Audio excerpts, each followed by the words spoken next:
Hello friends, today again I am coming with a video on diabetes.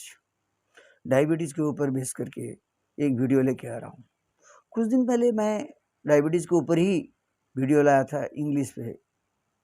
मेरा third video था जब मैं YouTube start किया। Third video मेरा डायबिटीज़ के ऊपर ही था, but that was in English. उसके बाद मैंने सोचा कि कॉमन पीपल को ये समझ में कुछ नहीं आता है, चले इसको हिंदी में बनाया जाए। तो हिंदी में मैंने बनाया था, लेकिन उसके ऊपर उस तरह की चर्चा मैंने नहीं किया। आज मैंने एक इस बारे में कुछ सोच के एक कुछ मकसद से इसको फिर मैंने लाया हूँ। कारण ये this is not a curable disease. Diabetes is not a curable disease. इसको क्यूर नहीं किया जा सकता है। It can be controlled with the help of medicine as well as our diets and exercises. ये तीन चीज़ों को अगर हम साथ में लेके चलते हैं, साथ में हम प्रैक्टिस करते हैं, तो इससे हम बच सकते हैं या जीवन शैली हम नॉर्मल की तरह ही जी सकते हैं। तीन चीज़ों में से मैंने ऑलरेडी आई टोल्ड यू कि one is exercise, the most important part is exercise and diet. Both are the most important part. दवा ही सफिशिएंट नहीं होता है, क्योंकि हमारे जो गुर्दा है, जो हमारे पेंक्रियाज है, द पेंक्रियाज टोटली जो हमारी जो पेंक्रियाज जहाँ से इंसुलिन बनता है। आप इंसुलिन के बारे में मैं कुछ कहूँगा आपको, लेकिन इंसुलिन जहाँ से बनता है वो बीटा सेल टोटल ख़राब हो जाता है। जैसे टाइप 1 पे बीटा सेल टोटली डैमेज हो जाने के कारण ही टाइप 1 डायबिटीज़ होता है। इसीलिए उसको कहा गया है insulin dependent diabetes mellitus, IDDM in brief पे। अगर हम ब्रीफ में बोले तो IDDM कहा जाता है उसे, इंसुलिन डिपेंडेंट डायबिटीज़ मेलिटस।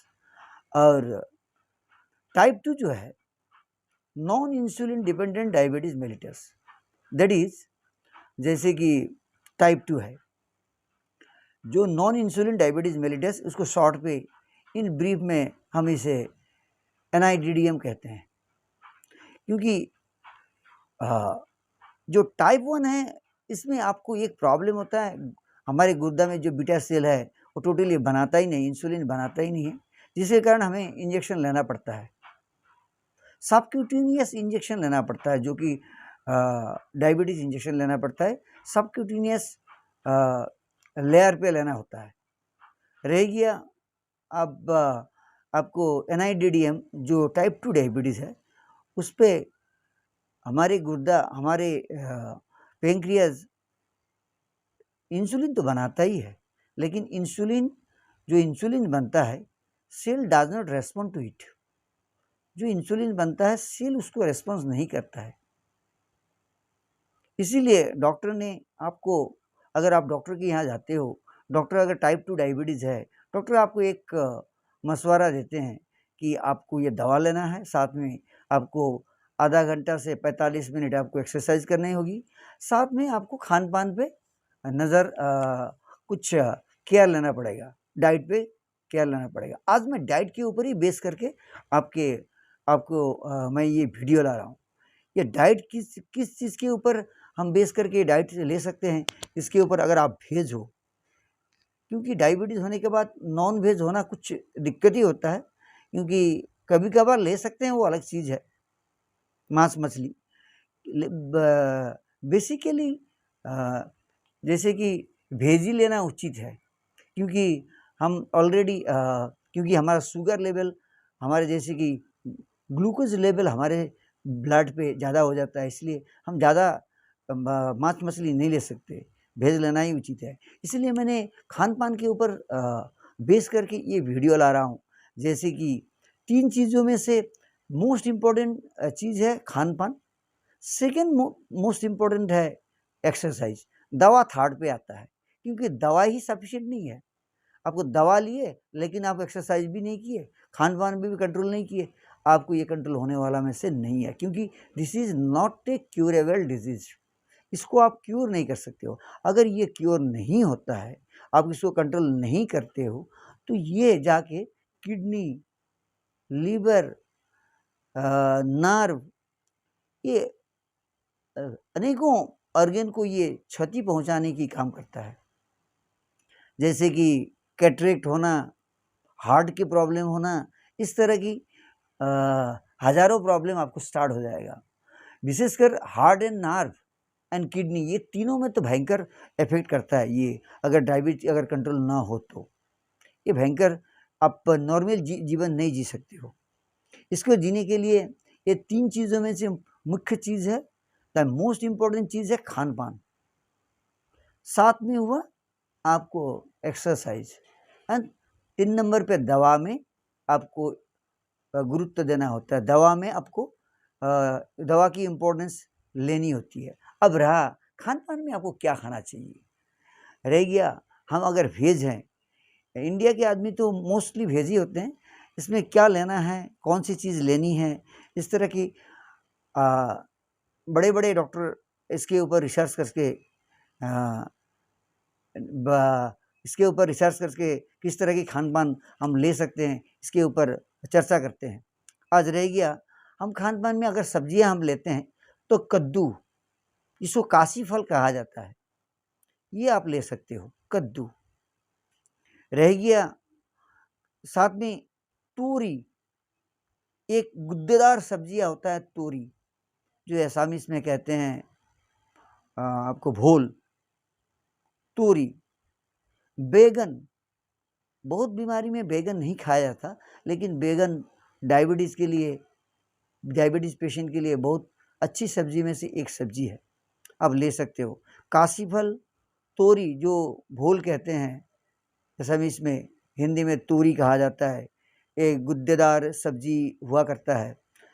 रह गया बैगन, इस तरह की। और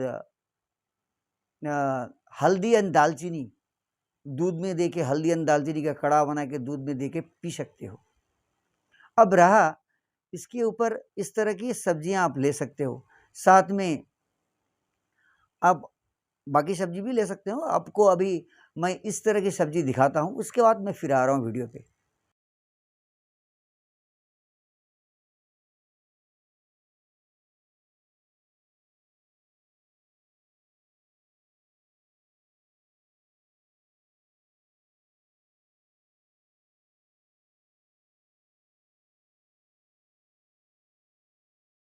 फ्रेंड्स, सब्जी की बात अब हम चर्चा करें, किस तरह की खाद्य खा सकते हैं हम। जैसे कि हम अगर रोटी लेते हैं तो किस चीज़ की रोटी लेनी उचित है,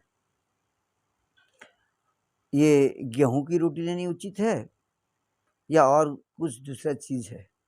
जैसे कि कहा गया है बाजरा, बाजरा उत्तम चीज़ है, बाजरा की सेवन करें, क्योंकि ये फाइबर युक्त खाद्यों में से एक खाद्य हुआ करता है।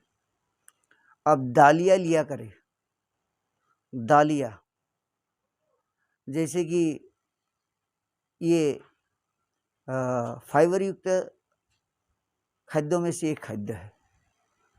रह गया सलाद, सलाद आप जैसे जिस तरह से सलाद प्याज वगैरह वगैरह, गाजर, मूली, प्याज, रह गया आपको लेटुस, जो कि हम सलाद के पत्ते कहते हैं, उसकी पत्ते, टमाटर, इस तरह की चीज़ें हम लेके हम अपने सलाद बना सकते हैं। उसमें आप ये जो हम नमक लेते हैं, टाटा नमक या कुछ भी नमक, इस तरह की नमक नहीं लेना चाहिए, क्योंकि ये हमारे प्रॉब्लम, इससे हमको सोडियम रिटेंशन होने की चांस है। इसलिए शोध नमक, जो नमक शोध नमक लेना उचित है। अब इसके बाद जैसे कि आप सलाद को शोध नमक देके सलाद बना सकते हो। इसको आप मैंने इसको आप फ्राई करके, फ्राई मतलब आप ज़्यादा पका के नहीं, आप आधा पका के इसको सलाद भी बना सकते हो, ऐसे भी कच्चे में सलाद भी बना सकते हो। ये दोनों ही आप यूज़ कर सकते हो। इसमें आपको प्रचुर परिमाण में विटामिन सी वगैरह वगैरह जो भी हमेशा हमारे शरीर में चाहिए, उस तरह की चीज़ आपको मिल सकता है। सलाद बनाने की भी तरीका मैं आपको दिखा रहा हूँ।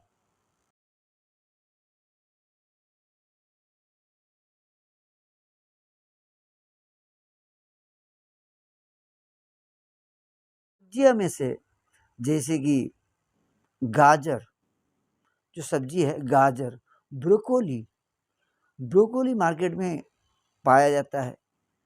अब ब्रोकोली ले सकते हो। जो सलाद के पत्ते, सब्जी में सलाद के पत्ते जो लेटुस कहते हैं, उसको ले सकते हो। हरी सेम, ग्रीन बीन्स आप ले सकते हो। टमाटर, इस तरह की सब्जी लेनी उचित है डायबिटीज़ में। और मैंने ऑलरेडी कह दिया, कद्दू, बैंगन, तोरी, गुद्देदार सब्जियां, दालिया, बाजरा, हल्दी और दालचीनी की कड़ा, मेथी ले सकते हो, मेथी की भी कड़ा बना सकते हो। शोध नमक, आप डायबिटीज़ वाले पेशेंट शोध नमक का व्यवहार करना उचित है। ये हम जैसे कि बाज़ार में अवेलेबल टाटा नमक या अन्नपूर्णा की जो नमक है, ये नहीं लेके शोध नमक लेना उचित है। इस तरह की चीज़ अगर लेते हो तो आप एक्सरसाइज जैसे कि साइकिलिंग, स्विमिंग, रनिंग, डांसिंग, ये अगर वॉकिंग भी उस तरह की वॉकिंग नहीं जैसे कि हम नॉर्मली जो वॉक करते हैं, इस तरह की नहीं। आर्मी जिस तरह से पैदल चलते हैं स्पोर्ट्स शू लगा के, उस तरह से हमको चलना होता है, क्योंकि हमारे शरीर में जैसे कि पसीना निकालना उचित है। क्योंकि पसीना निकालना उचित इसीलिए है कि हमारे टाइप 2 वाले डायबिटीज़ जितने भी पेशेंट हैं, उनके वो जो cell does not respond to insulin, insulin को रेस्पॉन्स नहीं करता है। अगर हम अच्छी तरह से एक्सरसाइज करें, पसीना निकालें, हमारे सेल को एनर्जी की ज़रूरत होती है। तो एनर्जी की ज़रूरत हम इस तरह से फुलफिल कर सकते हैं एक्सरसाइज के थ्रू। हमें हमारे शरीर में तब एनर्जी की, ग्लूकोज की, शुगर की प्रोविज़न होता है, तब हमारा सेल इंसुलिन को रिस्पॉन्स दे सकता है। इसलिए वो एक्सरसाइज करने के लिए डॉक्टर सलाह देते हैं। इस तरह की चीज़ आपको लेनी होती है। थैंक यू दोस्त, इस तरह की मैंने इन्फॉर्मेशन आपको आपके साथ शेयर किया। आपको कैसा लगा कमेंट्स लिखें, शेयर करें, लाइक करें। रहेगा आप अगर आप मेरे चैनल पे नए हो तो बेल आइकन को दबा के फर्दर नोटिफिकेशन के लिए अब बेल आइकन दबाएं। थैंक यू दोस्त, अगर लाइक एंड शेयर करना ना भूलें। Thank you.